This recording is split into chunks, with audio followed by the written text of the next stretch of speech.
wahlul 'uqdatam min lisani yafqahu qawli. Subhanaka la ilma lana illa ma 'allamtana innaka antal alimul hakim. Wala hawla wala quwwata illa billahil aliyyil azim.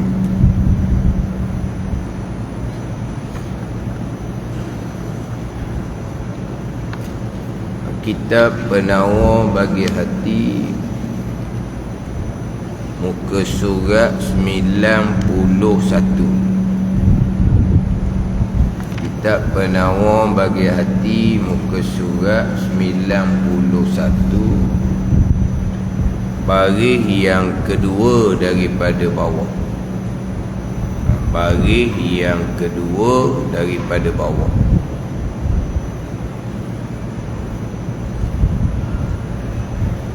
Qala al-muallifu rahimahullahu ta'ala wa nafa'ana bi'ulumihi amin.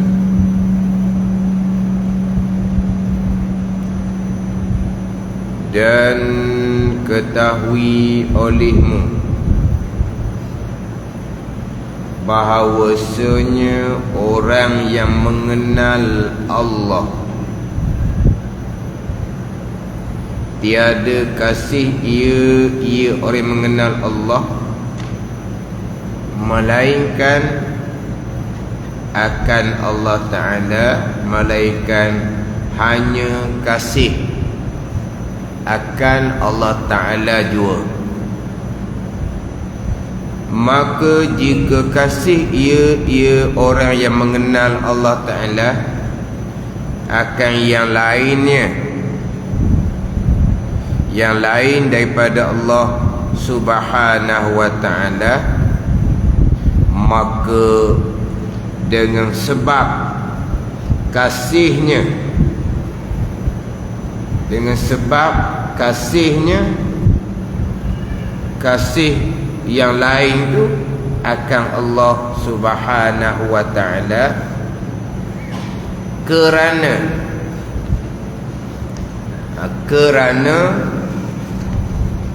terkadang kasih oleh orang yang kasih akan anak bagi kekasihnya dan keluarga kekasihnya. Kerana terkadang kasih, ini perumpamaan, kasih oleh orang yang kasih akan anak bagi kekasihnya dan keluarga kekasihnya. Kenapa dikasih akan anak bagi kekasihnya? Kerana dikasih akan kekasihnya, anak tu dikasih oleh kekasihnya, dia pun kasih akan anak. Jadi kasih akan selain daripada Allah Subhanahu wa Ta'ala. Kenapa tu? Kerana seseorang tu dikasihi oleh Allah, dikasih akan Allah, maka dia akan kasih kepada orang yang Tuhan kasih. Dikasih akan kekasihnya, kekasihnya kasih akan anak dia dan keluarganya, maka dia pun kasih jugalah akan anak kepada kekasihnya, dan juga dikasih pada keluarga bagi kekasihnya, kerana dikasih akan kekasih dia. Kasih akan anak bagi kekasihnya dan keluarga kekasihnya dan hamba bagi kekasihnya. Oh, banyak ni. Dan segala yang terbangsa kepada kekasihnya.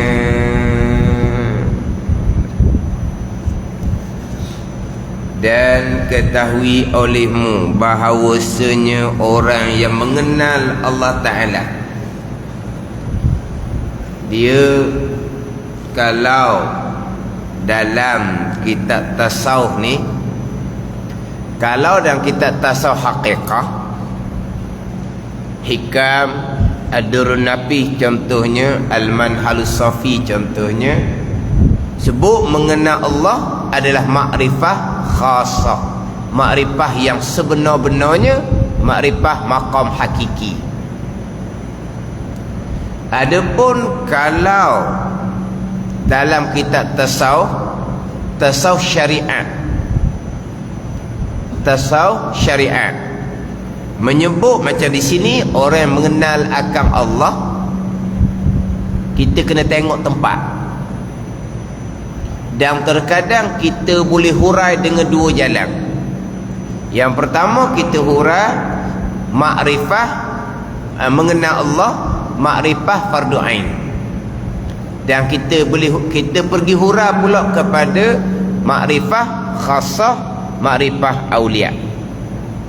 Kalau makrifah dalam tauhid sifat 20, waktu makrifah fardu ain lah, tu makrifah pegangan lah tunya.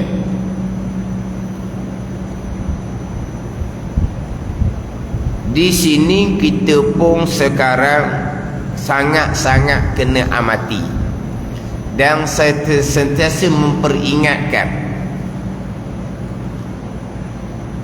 makrifah ada dua.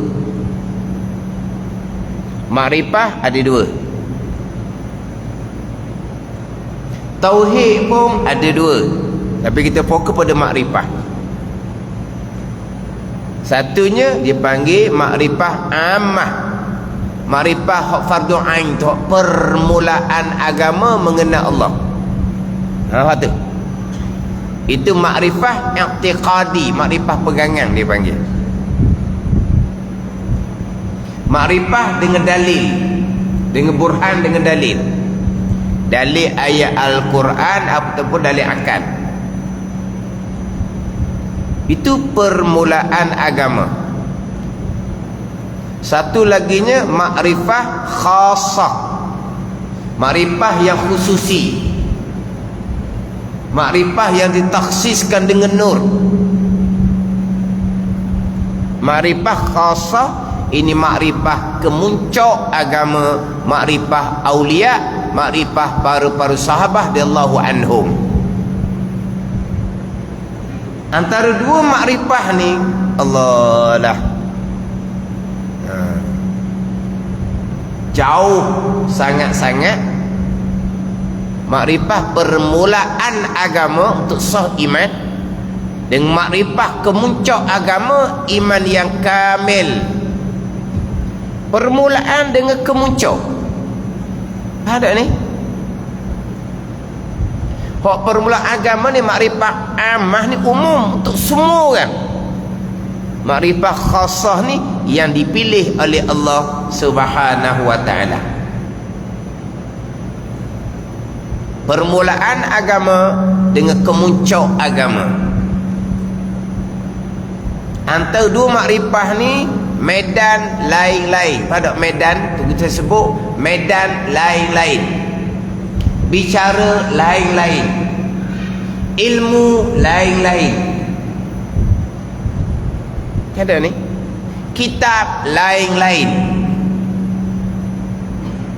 medan lain-lain, ilmu lain-lain. Karuk-maruknya sekarang dicampur aduk antara dua tu, punah gana. Ini banyak ni yang campur aduk sekarang ni, agak meluah. Ajaran yang dikatakan kami tidak akan pisahkan tasawuf dengan tauhid, dia kata. Tasawuf apa? Tasawuf tak pernah berganti? Tidak. Tasawuf haqiqah. Tauhid apa? Tauhid pegangan. Dia tak berpisahkan antara tasawuf haqiqah, makrifah khassah, dengan tasawuf, dengan tauhid fardu ain, hak makrifah ammah. Kami tidak akan pisahkan. Karuk-maruk, sesak gitu. Dan ada satu golongan dipanggil puak dia, puak tauhid sufi dia panggil. Tauhid sufi dia panggil. Tauhid sufi yang sebenar ada. Tapi ni tak ni. Ni tauhid sufi yang terpesong. Tauhid sufi sebenar ada. Mana? Makrifah khasah tu lah. Tauhid aulia tu lah. Dia panggil tauhid sufi. Sampai makom hakiki. Memang saya peringat semua dan jumpa semua-semua bawakan seumpama ni, dan jumpa semua-semua orang yang salah pengajian walaupun sudah diperingatkan. Dan kita hikam, matan hikam, matan hikam Ibn Ata'illah Sakandari tu, waktu jelas syattana baina man yastadillu bihi wa baina man yastadillu alaih. Jauh perbezaan antara mereka yang mengenal Allah dengan Allah dan mereka mengenal Allah dengan dalil makhluk Allah. Jauh perbezaan, syaitan dalam mana ba'udah, jauh perbezaan antara orang yang mengenal Allah dengan Allah. Siapa ni? Makrifah khasah aulia. Mengenal Allah dengan Allah. Dengan mereka yang mengenal Allah berdalilkan barang milik Allah. Itu bukan kenal sungguh. Contoh kalau kita nak kenal orang tengok kereta, nak kenal orang tengok rumah, nak kenal orang tengok baju kain dia, tengok orang dia tu lah. Dia buat bandingan ni. Saya kenal dia. Kenal macam mana? Hari-hari tengok kereta lalu dah depan rumah saya. Dah driver kereta awak tengok dah? Tak pernah tengok. Tapi dia ngaku dia kenal. Nama orang tu gini. Duduk rumah mana-mana. Orang tu anak siapa? Dia tahu. Dia kenal. Tapi pernah tengok tak orang tu sebenar? Tak pernah tengok. Cuma biasa tengok kereta dia keluar masuk. Kereta kenal, nombor kereta kenal, rumah pun kenal. Kenal tu. Tapi kenal kita. Boleh ngaku kenal lah. Hak kenal sungguhnya, tengok tuang tu hak kenal sungguh. Sekarang kita mengenal Allah, dalil apa? Dalil barang milik Allah. Dalil langit, dalil bumi. Itu macam tadi lah. Nak kenal orang, tengok barang milik dia, kereta, rumah. Tapi itu dipanggil mengenal Allah. Hak fardu ain berdalilkan makhluk Allah. Adapun hak makrifah aulia, mereka mengenal Allah dengan Allah. Araftu rabbi bi rabbi, laula rabbi ma araftu rabbi. Aku kenal akan Tuhanku dengan Tuhan aku tu sendiri. Sebab apa? Sebab basirah mereka sentiasa syuhud pandang akan Allah Subhanahu wa ta'ala. Ni hak kenal sungguh-sungguh ti.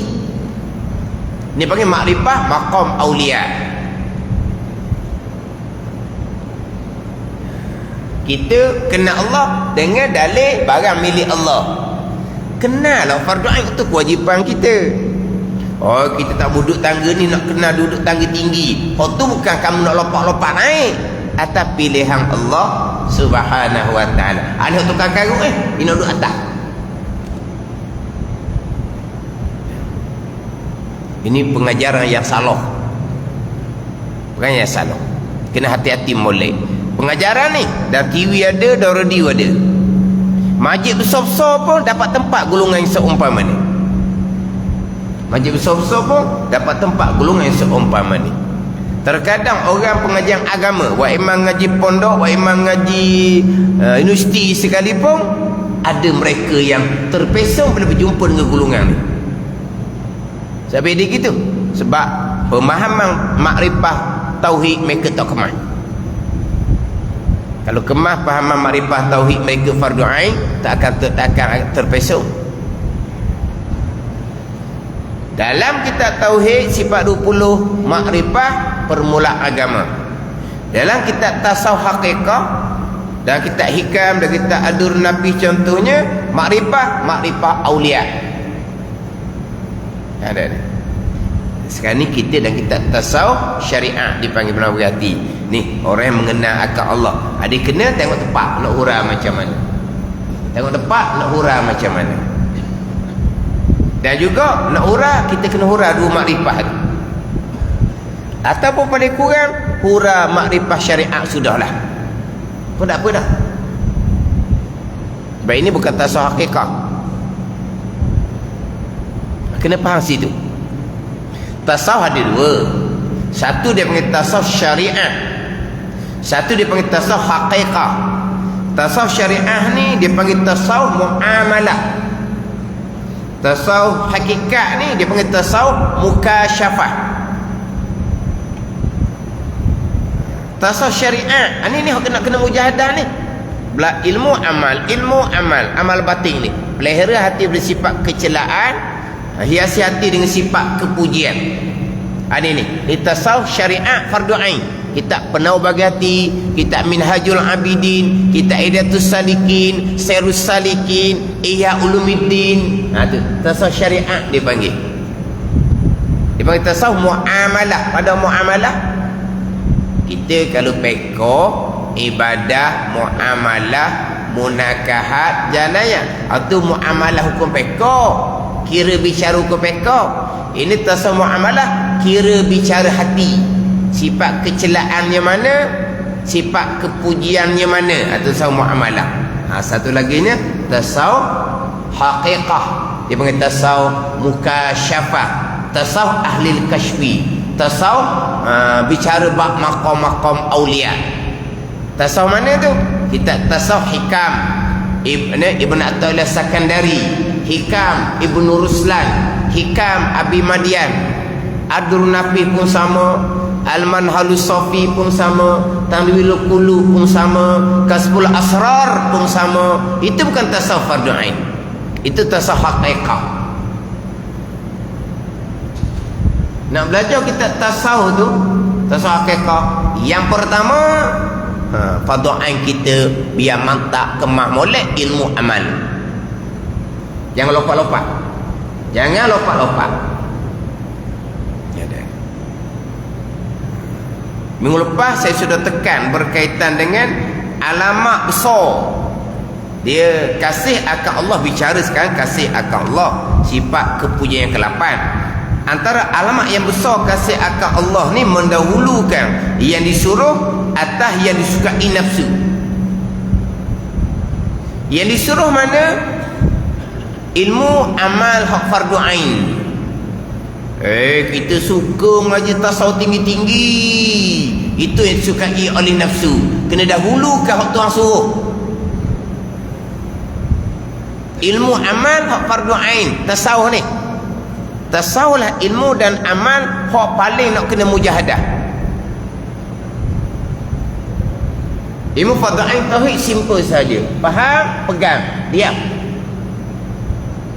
Ilmu tasawuf ni faham molek, masuk molek, detail molek, halusi molek, lumak molek. 10 sifat kecelaan yang kita pandai berhati, dan 10 sifat kepujian yang kita pandai berhati. Kadang kena mujahadah hati ni berbalik-balik. Adapun mengaji tauhid fardu ain, kita pegang dah lah. Ke sekali pegang sekali dok, sekali pegang sekali dok. Sekali pegang Allah ada, sekali pegang Allah tak ada. Sekali pegang Allah kuasa, sekali pegang Allah lemah. Tak. Itu kata mudah je. Ada ni.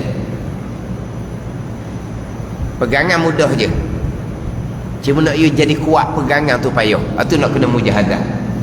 Tetapi bicara bab amal batin, tasawuf ni, hati ni, qalbun ni, qalbun, qalb. Kenapa panggil qalbun? Ditaqallu biha, kerana dia jenis berbalik-balik. Sekali dengan sifat kecelaan, sekali dengan sifat kepujian. Sebab itulah antara sifat kecelaan dan sifat kepujian kena lumak sungguh-sungguh. Kemudian nak mujahadah pada amal. Tu hak Tuhan suruh.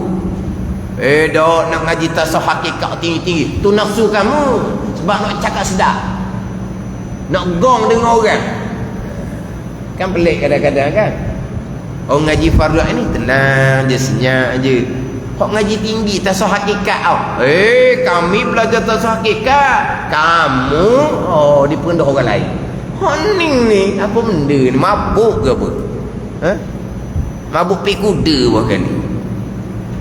Kalau orang yang sampai tahap sungguh ilmu amal fardu ainnya mantap, ilmu amal mantap, dia pun belajar tasawuf hakikah bagi diri dia. Dan guru yang benar-benar mursyid, atau kena kod lain pula tu. Mana guru yang benar-benar mursyid? Guru yang benar-benar mursyid. Orang mengaji tasawuf hakikah ni senyap dik tak bunyi pun. Senyap dik. Bertambah belajar, bertambah senyap, bertambah belajar, bertambah rendah diri. Ni bertambah belajar, bertambah gong, bertambah belajar, bertambah banyak cakap. Tu bukan wawa lagi. Dan kalau dah kita Ihya Ulumuddin, orang belajar pasal ni yang tercela pada syarak. Macam dia tu tercela pada syarak. Dia belajar ilmu halu-halu, ilmu tinggi-tinggi, ilmu sisir, tapi ilmu zahir-zahir tak belajar. Ini ilmu yang dicela pada orang yang belajar. Ilmu tu betul. Itu nak kita Ihya Ulumuddin Pak Imam Ghazali. Orang belajar ilmu ni akhirnya dia akan merasa lekeh, merasa komand, merasa kecil, merasa rendah. Barang aja mudah belajar. Ilmu syariat tu dia pandang kecil, pandang rendah. Siapa gini orang? Orang ke gini? Dok, kami hakikat. Kamu belajar budak-budak je. Mana ni? Ini sesat ni majalah kita dicela pada syarak Yang pertama kita ni ilmu amal fardu ain mantap. Guru yang mursyid, guru mursyid nak kenal macam mana pula. Dia mengaku dia mursyid lah. Murid yang taksub dia kata guru dia mursyid lah. Mana guru mursyid? Guru yang sebenar mana? Kena tahulah. Dia belajar kita hakikah tu dengan siapa guru dia. Kulit ke kulit tak dia belajar. Kita hikam syarah tak Pulau Manis kita jawi mengajar. Dia belajar dengan siapa? Kulit ke kulit ke dah? Awal ke akhir ke dah? Tanya molek. Susah juga nak tanya. Yang pertamanya kita tengok. Kita tahu hakikah ni umpama intan beliang. Dia letak di tempat mana? Situ dulu. Dia letak di tempat mana? Ni guru ni. Dia letak di tempat mana? Dia letak di tempat fardu ain tauhid, fardu ain fiqh, fardu tasawuf pun keluk-kelek. Dia ajar dah tasawuf hakikah di tempat sah. Dia bukan guru yang mursyid. Sebab dia tak kenal barang, tak tahu letak intan beliang tu di tempat mana. Tu je. Saya nak kira ke mana tempat saya pergi, saya akan mengajar kitab hikam tasawuf hakikah. Dan tempat tu tauhid ada ke tak? Biar. Fiqh fardu ada ke tak? Biar. Tak ada pun. Tasawuf fardu ain? Biar. Tak ada pun. Ini bukan guru mursyid. Tanda paling mudah kita nak tengok. Tu tanda paling mudah kita nak tengok. Tasawuf tinggi mana pun, tauhid nombor 1, fiqh nombor 2, tasawuf nombor 3. Kita letak nombor, tapi 3 tu kena belajar serentak. Cuma kita letak nombor. Di tempat-tempat yang kita dijemput, nak ngajar apa? Cek dulu tempat tu tauhid ada ke tak, fiqh ada ke tak. Cek tu dulu. Tasawuf ada ke tak. Allah tauhid tak ada. Dia tu kena mulakan ilmu tauhid di tempat tu.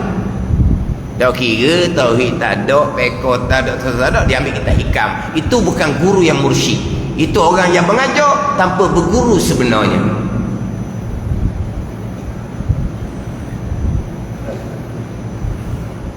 Tapi orang sekarang dibina tu dibina tinggi-tinggi. Kau sedap dengar cerita makam-makam, cerita ahwal, akhirnya terpesong. Jadi beza antara apa bicara mengenal Allah dalam kitab Tauhid 10 dengan mengenal Allah dan kitab hikam contohnya. Begian selagi merasai diri ada pilihan, selagi merasai diri ada tadbir, selagi merasai diri ada perbuatan. Rasa tak kita ada pilihan? Rasa tak kita yang memilih mari masjid? Rasa tak kita yang tadbir, yang susun atur? nak mari pukul berapa, nak naik kereta mana, nak lalu jalan mana, tadbir susun atur. Rasa tak kita? Rasa. Gerak dia main masjid ladang ni kita yang buat. Rasa tak kita yang buat? Rasa. Belum ma'rifatullah. Dah kita hikam. Syarah tak aku ulama ni. Belum ma'rifatullah. Hok ajarkan karuknya. Tak ada ma'rifatullah. Mana iman dia tak sah lagi, sembahyang dia tak sah lagi sebab tak ada ma'rifatullah. Oh ni sesak barat. Kitab mana kata belum ma'rifatullah tu? Kitab separuh puluh. Kitab hikam Syarah tak aku ni. Belum ma'rifatullah, belum ma'rifah aulia. Pelik. Kita belum wali pelik. Dia perasan dia wali bang kali. Ini kata mabuk Belum ma'rifatullah mana apa? Kita duduk makam syariah, bukan makam haqiqah. Sebab apa? Sebab kita merasai pilihan kita, hakikatnya pilihan Allah. Kita merasai tadbir kita, hakikatnya tadbir Allah. Kita merasai perbuatan kita, hakikatnya perbuatan Allah. Kita merasai hak kita, walau hak Allah Ta'ala, mensyirikkan Allah Subhanahu Wa Ta'ala. Syirik maqam, bukan syirik syariat. Syariat tak salah. Tapi hak ajar karuk ni tak ada ma'rifatullah, tak sah iman, tak sah semayang. Sebab tak ada ma'rifatullah, syirik kepada Allah, neraka lagi. Maka kena hilangkan rasa aku memilih, kena hilangkan rasa aku tadbir, kena hilangkan rasa aku buat, hilangkan keakuan. Dia kata tunduk pada akidah Jabariyah sesat. Disuruh buat hilangkan. Ini banyak happy ni. Hilangkan keakuan.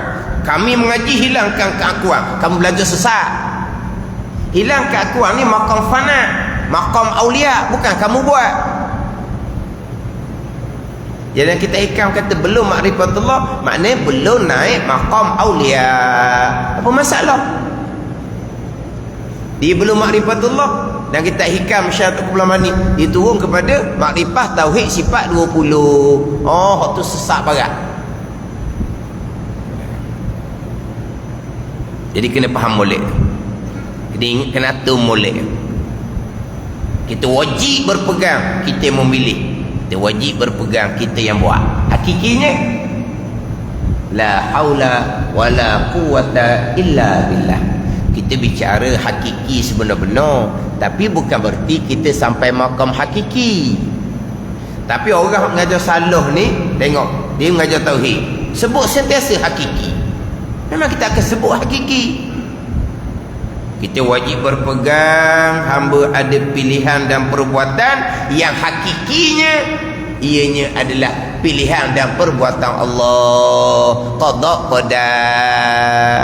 Tu dah sebut hakiki semua. Kita hanya sebut hakiki yang sebenar-benar, tapi kita bukan sampai makam hakiki.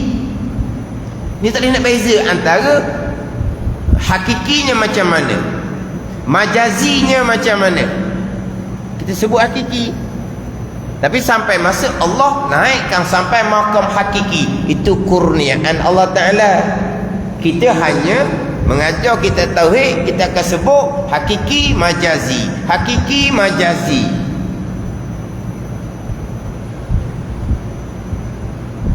Kita ada pilihan dan perbuatan hanya majazi pada zahir sahaja. Pada hakiki batinnya hak Tuhan belaka. Tapi bukan makna kita ni sampai makam hakiki. Mana tak reti sungguh-sungguh lah. Oh, mengajar tauhid sebut hakiki, tolak hakiki. Dia kata gitu. Tak reti sungguhlah golongan ni. Sebut hakiki. Kita mengajar tauhid mah kita sebut hakiki majazi, hakiki majazi. Tapi tolak makam hakiki. Siapa tolak? Siapa nak tolak makam hakiki? Tapi kalau mung makam hakiki memang tolak. Kalau hak mengaku makam hakiki tu beh je makam hakiki. Syariat pun tak lepas. Gong pun tak habis-habis lagi. Cakap besar pun tak habis-habis laginya. Cakap lebih. No alim lidah lagi no. Kita alim hati. Oh, cakap dia. Ni makam hakiki memang kita tolak. Makan hakiki hak skema tu kita tolak lah. Nak tolak makan hakiki macam mana? Orang duk pondok ngaji kita ikan, kita adur napi, tolak makan hakiki macam mana? Jenis tak reti. Jenis tak reti. Kita akan sebut hakiki, tapi bukan berarti kita sampai makan hakiki. Tanya sebut saja. Itu masa mengajar kita tak sebab 20. Kalau mengajar kita tak sah hakikah pula sama juga. Maqam. Adakah kita bicara maqam kita? Tidak, itu ilmu.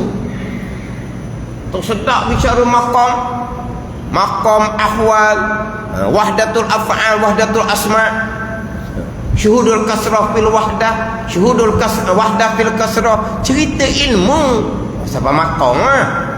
Oh, kalau nak dakwa skema bolehlah dakwa. Dia cakap anda kan, saya dah di situ tu. Ada orang mengaku saya duduk maqam tajrid, dia kata. Kata bengong sungguhlah. Di awal kita hikam ada dua, satunya maqam tajrid, satunya maqam asbab.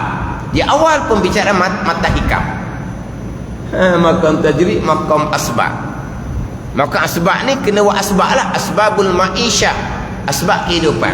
Maqam tajrid ni tajrid, sunyi hati daripada amma siwallah, sunyi hati daripada selain daripada Allah. Itu maqam tajrid.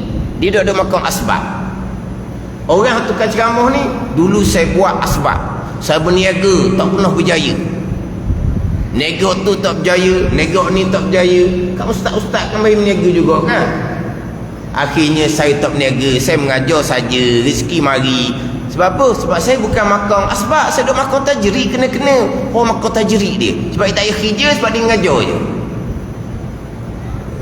Sebab dia kerja juga dulu, nega-nega tak hidup, tak berjaya.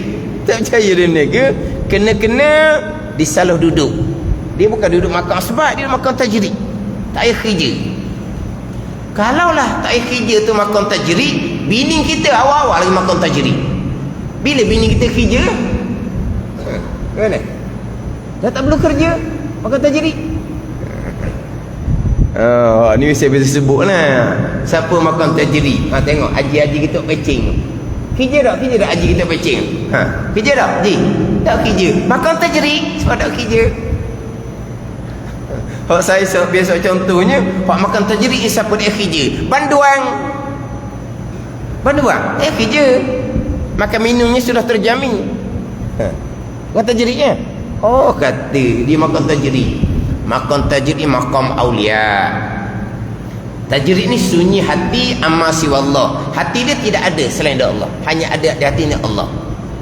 Sama ada dia buat asbab ke, buat asbab ke, sama sahaja. Hati dia bersama dengan Allah Ta'ala. Kalau mereka tahu asbab pun, rezeki mereka akan sapa. Ada ni. Tapi kalau mereka buat asbab pun, hati mereka hanya bersama dengan Allah. Para anbiya ada kerja, ada asbab. Para sahabat ada kerja, ada asbab. Tapi mereka bukan maqam tajrid sebab mereka bekerja. Tidak. Adapun kita ni duduk maqam asbab. Sama ada kita suri rumah tidak bekerja, sama ada kita pecing tidak bekerja, sama ada kita banduang tidak bekerja, kita maqam asbab. Sebab apa? Sebab hati kita bergantung kepada asbab kehidupan. Hati kita kan duduk bergantung makan minum. Asbab kehidupan. Hati kita gantung macam mana? Tak ada makanan, tak ada minuman. Apa hati kita? Hati kita bergantung pada asbab. Itu dipanggil maqam asbab. Kerja tak kerja tempat lain. Orang rajin dia bekerja, orang malas tak bekerja, tapi dia tetap maqam asbab. Orang tak bekerja sebab mak ayah dia orang kaya, harta benda yang tinggal ni cukup dah, banyak dah, maka dia pun tak bekerja. Dia maqam asbab. Sebab hati dia bergantung kepada asbab. Hatinya bergantung pada asbab, bergantung kepada duit dalam akaun. Maqam asbab ada walaupun dia tak pernah kerja. Sebab mak ayah dia orang kaya, tinggal harta pusaka yang tak habis 7 keturunan. Kan dia kan kalau kaya kan tak habis 7 keturunan kan. Dia mengajar, dia tak kerja, dia maqam tajrid. Tu maqam aulia. Ni. Ada skema belaka ni. hak merasakan ilmu tasawuf haqiqah yang sebenar. Jadi kita sini kita pergi pada dua. Orang yang mengenal Allah ni mengenal makrifah yang sebenar-benarnya. Makrifah maqam hakiki, mengenal Allah hak mengenal hak fardu ain. Dia dua makrifah kita boleh bicara di sini. Dan ketahui ilmu bahawasanya orang yang mengenal akan Allah, tiada kasih ia melainkan akan Allah Ta'ala. Orang yang mengenal Allah, yang makrifah khasah, tiada kasih ia melainkan akan Allah. Sebab apa? Sebab di hati mereka hanya ada Allah. Sikit pun di hati mereka bukan kasih kepada selain Allah. Selain Allah langsung tidak ada di hati mereka. Ini maqam fana. Bukan orang yang sampai maqam aulia ni, makrifah khasah ni, dia sampai naik kepada mahabbah khasah dipanggil. Mahabbah kasih akan Allah yang ditaksiskan dengan nur. Orang sampai tahap ni bukan kata kasih kepada selain Allah. Tanda ni bukan hanya kasih kepada Allah, selain daripada Allah tak ada di basirah mereka. Nak kasih kepada anak bini tidak ada di basirah mereka. Nak kasih pada harta benda tidak ada di basirah mereka. Tapi hidup mereka bersama anak bini, harta benda banyak di tangan mereka. Ni faham tak ni? Jadi macam mana nak kasih kepada selain Allah? Sebab selain Allah tidak ada di hati mereka. Adapun hak makrifah fardu ain ni, kita berpegang dengan akidah kita, semua yang ada bersama kita adalah milik Allah Subhanahu wa taala. Kita kasih pada Allah dengan kita mendahulukan surah Allah, mengerjakan meninggalkan larangan. Tapi di hati kita masih lagi ada kasih pada selain Allah. Kita kasih selagi selain Allah mengikuti hukum Allah Subhanahu wa taala. Anak bini kita kasih, kalau anak bini kita ikut hukum Allah Subhanahu wa taala. Harta benda kita kasih, harta benda yang kita dapat cara halal, harta benda yang kita guna atas jalan halal. Tiba-tiba didapati harta yang terdapat itu bukan harta yang halal, serta-merta dia akan buang daripada diri dia. Sebab apa? Sebab dia sangat benci kepada harta yang mari daripada sumber yang haram. Buang macam mana tu ada cara lah pulaknya. Yang ngebuang kita membazir, letak di tempat-tempat yang selayaknya. Ni orang yang ada makrifah permulaan agama, tapi bergantung pada kuat tak kuat. Atau orang yang kasih pada keluarga walaupun keluarga dia langgar hukum Tuhan, tu kasih pada harta dia walaupun harta dapat cara haram.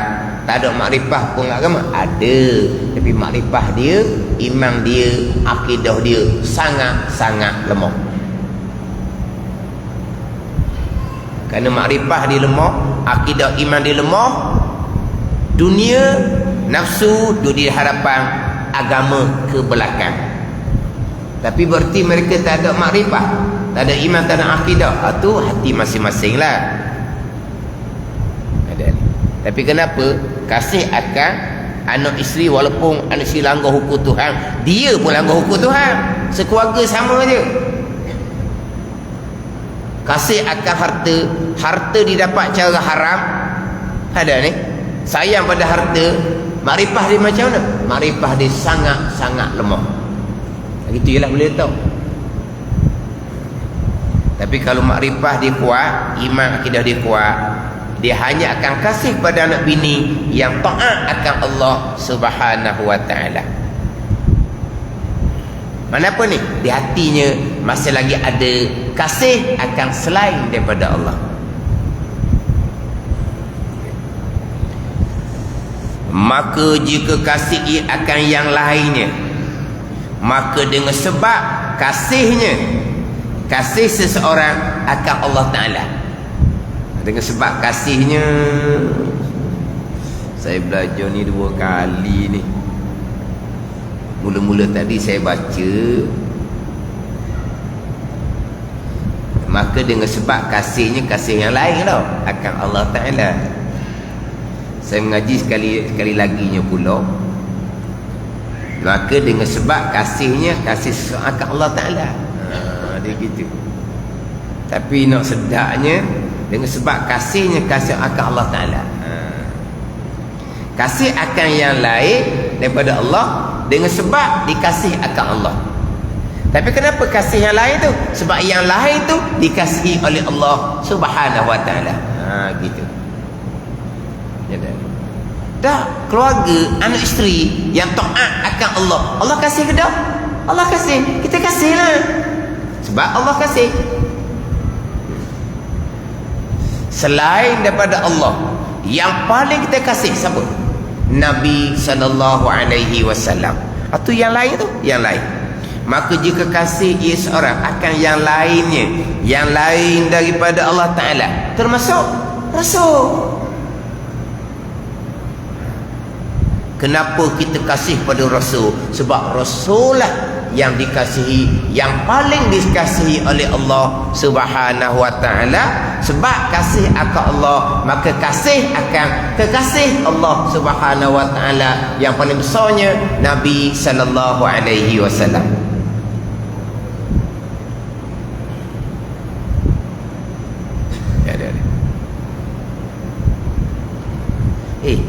Nabi ni termasuk selain dari Allah tu, boleh faham? Hal ni jelas lah sesat. Tapi mari daripada punca yang sama lah. Punca tersah hakikah, salah pengajian, guru yang terpesong. Dia boleh ceramah, tapi orang ni sebelum diisytiharkan sesat, dia sudah bergerak dalam radio, dalam TV, di pejabat-pejabat kerajaan bertahun-tahun dah. Di masjid besar-besar orang jemput dia bertahun-tahun dah. Saya dengar sekali je, sesak dia ni. Dia buat program pada satu masjid.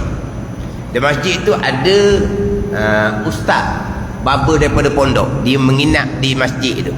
Dia pun terdengar lah pengajaran, tapi tu program muslimat. Dia pun terdengar. Dia dengar, dia pun beritahu ke saya, karuk dia ajak. Dia mengajar dalam radio dan TV. Dia mengajar pejabat-pejabat kerajaan. Dia mengajar masjid-masjid utama. Tapi sekali dengar, tahu dah sesat. Saya sekali dengar, tahu dah sesat. Tapi macam mana orang kita ni sampai ke bertahun-tahun, akhir sekali bawah diisytiharkan sesat. Yang ikutnya orang malah, orang pecik-pecik. Yang paling ramai ikutnya masa tu cikgu-cikgu pecik. Apa paling ramai? Bukan nak kata ke cikgu ni, bukan. Kalau ikut dia tu ramai cikgu pecik. Pecik lain ada juga orang yang berharta ikut dia ni. Nak ikut agama lah ni. Dia banyak dah terpesong dia ni. Banyak dah. Pok mak kaya, syirik yang kaya Allah Ta'ala. Ibu penyayang, syirik yang penyayang Allah Ta'ala. Allah gila kata dia ni. Tapi orang ikut mulai-mulai ada. Akhir sekalinya antara hijab yang paling besar kita dengan Allah adalah Nabi SAW sendiri. Menyebabkan terhalang kita kepada Allah hanya pandang Nabi. Tu mula. Tu apa settle. Dia langgar dengan Nabi-Nabi. Barulah diisytiharkan sesat. Tapi dah ertinya kita ni sesat dia tu lama dah jelasnya. Yang dengar tu buta sangat dengar sekali tahu dah sesat. Dia mula diisytiharkan sesatnya, jadi viral, jadi kecoh, dikaitkan dengan nama Nabi. Orang pergi ziarah kubur Nabi SAW, di hati dia merasai kebesaran Nabi SAW, syirik kepada Allah Subhanahu Wa Ta'ala. Tu orang pemula. Orang yang tawaf ke Baitullah, dia melihat Baitullah Kaabah, dia merasakan Baitullah ni kuat ni, power ni. Tu power ada dalam tu. Tu memang sesat juga. Ni Baitullah ni, mana apa ni? Ada kuasa seolah-olahnya. Hebat Baitullah ni. Syirik kepada Allah Subhanahu Wa Ta'ala. Duduk di Madinah pun syirik, duduk Mekah pun syirik. Kan orang kan boleh rapat ke kubur Nabi tu kok. Ni dalam ni mana? Kembang sekembang-kembangnya. Jadi seolah-olah Nabi ni Nabi syirik kepada Allah. Nabi lah menjadi penghalang terhijab dengan Allah Subhanahu wa ta'ala ni. Barulah orang settle. Kan perasaan orang ni kan dengan Kaabah kan. Perasaan orang dengan kelambu Kaabah kan. Dengan kelambu, bukan Kaabah tu, dengan kelambu pun cukup dah. Perasaan. Perasaan. Seolah-olah Kaabah apa? Kaabah batu makhluk ada apa? Merasai kebesaran syirik kepada Allah. Pada ni. Sebab apa? Tu semua dipanggil selain daripada Allah. Termasuk Nabi sallallahu alaihi wasallam dipanggil aghyar selain daripada Allah. Jadi dia pergi situ buat Nabi itulah. Barulah orang sedar warna dah tahulah walah sesak lama dah Orang tu pula bukan mengaji bidang agama pun. Orang pejabat agama telefon nak tanya dia, awak belajar dengan siapa? Dia belajar mereka. Dia bukan belajar agama. Saya belajar dengan Allah Ta'ala pukul 3 pagi. Tak dia jawab. Dia belajar Allah Ta'ala pukul 3 pagi. Dulu berkembang di Terengganu. Pengikut ramanya di kalangan muslimah. Pada muka. Dah reti sangat ni. Dah bukan. Salah terang-terang. Macam mana jadi buta sungguh lah. Pomak kaya syirik Allah maha kaya. Ibu penyayang syirik Allah yang maha penyayang, bukan ibu. Nak kata guna gitu. Tapi banyak lagi hak yajar tu sesat, salah. Dengar cukup dah sekali dengar je. Jadi kasih kepada Nabi sallam yang lain daripada Allah dengan sebab kasihnya akan Allah Subhanahu wa ta'ala, dengan sebab kasihnya sesak akan Allah. Bila dikasih akan Allah, yang paling Allah kasih Nabi sallallahu alaihi wasallam, maka dia pun kasih akan Nabi kerana kasih akan Allah Subhanahu wa ta'ala. Ini buat bandingan lah ni. Kerana terkadang kasih oleh orang yang kasih akan anak bagi kekasihnya dan keluarga kekasihnya dan hamba bagi kekasihnya dan segala yang terbangsa kepada kekasihnya. Dia kasih sangat pada kekasih dia. Kekasih dia kasih akan anak, dia pun kasih akan anak pada kekasih dia. Kekasih dia kasih akan keluarga dia, mak bapak dia, dia pun akan kasih sama dengan mak bapak kasih dia. Kenapa? Kerana dia kasih akan kekasih dia. Gitu jelah. Buat bandingan ni, buat bandingan. Buat bandingan. Sebenarnya dia kasih akan anak kekasih. Dah. Dia kasih akan kekasih dia. Tapi kekasih dia sangat kasih, sangat sayang pada anak dia, maka dia kasih pada kekasih dia, maka dia akan kasih kepada yang dikasihi oleh kekasih dia, anak, keluarga, hamba dan yang segala terbangsa pada kekasihnya. Hak segala terbangsa pada kekasih dia. Barang kekasih dia disayang juga, jaga juga. Sebab apa sayang ke barang ni? Sebab barang ni barang milik kekasih dia. Untuk bandingan. Maknanya orang yang benar-benar makrifah akan Allah, hanya kasih akan Allah, tidak ada yang lain.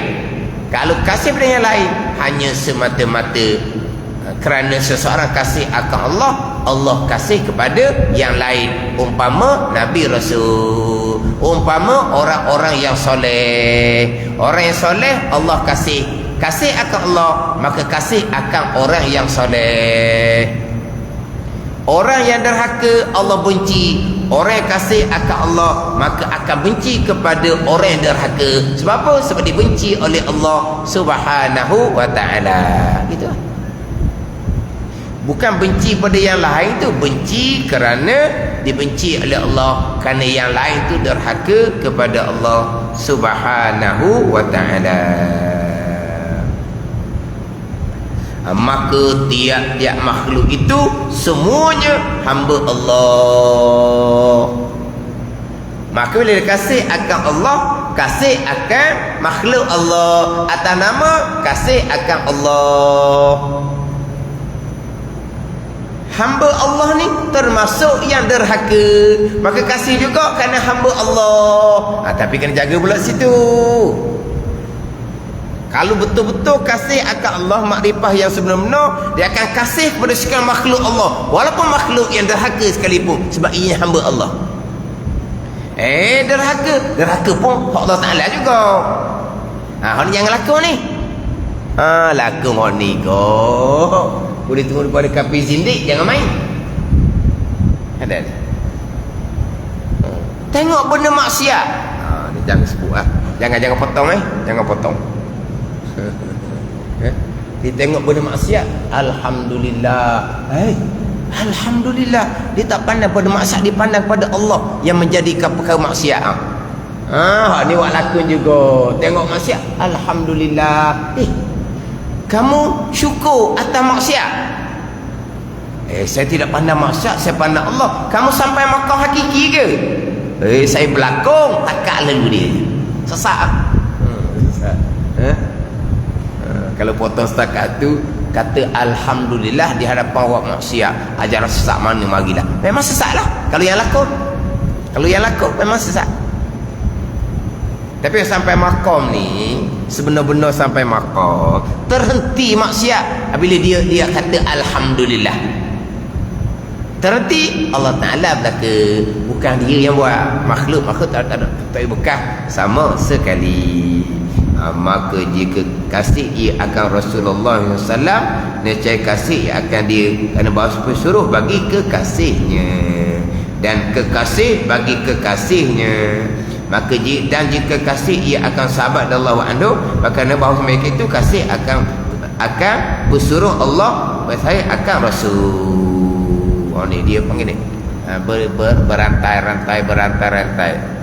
Tapi hak tadi itulah, maka dengan sebab kasihnya, kasih seseorang akan Allah Subhanahu wa Ta'ala, ataupun maka dengan sebab kasihnya, kasih yang lain daripada Allah akan Allah Subhanahu wa Ta'ala. Sekali beri nampak kau tu, sekali beri nampak kau ni. Kita baca mula tadi kan. Maka jika kasih akan yang lain daripada Allah, maka dengan sebab kasihnya tu balik pada seseorang yang kasih akan Allah, ataupun tu balik kepada yang lain daripada Allah. Boleh pergi belakang. Saya mengaji 2 kali, tu lain-lain tempat rojok dia. Tu mustahak anda ni. Tu mustahak. Kita tanda pun dah. Ia tanda pun dah. Pun tak tanda, ia pun tak tanya. Pengen ada tangan, buat benda pengen. Pun tak tanda, ia pun tak tanya, tak tanda. Orang ngaji pun dah. Suti, tak tahu tempat rojok, kembali ke mana, habis kawang dicari. Mu jumpa dak tu kata tu ke mana? Orang kata aku pun tak jumpa juga. Habis satu ponok dia orang. Mu jumpa dak tu rojok kembali ke mana? Tak tahu. Habis lelah dicari. Suti ni nak tanda. Kita hebat, tak payah tanda. Maka jika kasih ia akan Rasulullah SAW, nescaya kasih akan dia kerana bahunya pesuruh Rasulullah. Kerana bahasa pesuruh bagi kekasihnya, pesuruh tu Rasulullah, kekasihnya Allah Subhanahu wa Ta'ala. Wallahu a'lam. Bismillahirrahmanirrahim. Alhamdulillahirabbil alamin. Wassalatu wassalamu ala sayyidil mursalin wa ala alihi wa sahbihi ajma'in. Allahumma ftah alaina futuhal arifin. Allahumma allimna ilma akadamin, wa fahimna famasabikin, warzuqna ruqat talibin. Allahumma zidna ilman wa alhiqna bis salihin. Wa sallallahu ala sayyidina Muhammadin wa ala alihi wa sahbihi wa sallam. Walhamdulillahi rabbil alamin.